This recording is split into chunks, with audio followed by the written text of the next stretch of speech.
কাজের টেকনিক ভালো করে শিখতে পারলে তখন প্রোডাকশন এমনি হবে। টেকনিকটা ভালো করে জানতে হবে, হ্যান্ডেলিংটা ঠিক রাখতে হবে।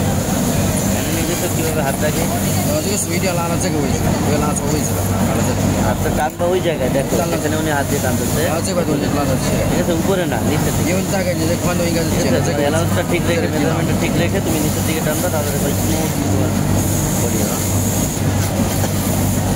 这个一定要这把它拉， নিচে একটু টান করতে হবে কিন্তু, হ্যাঁ টান টান করে করতে হবে।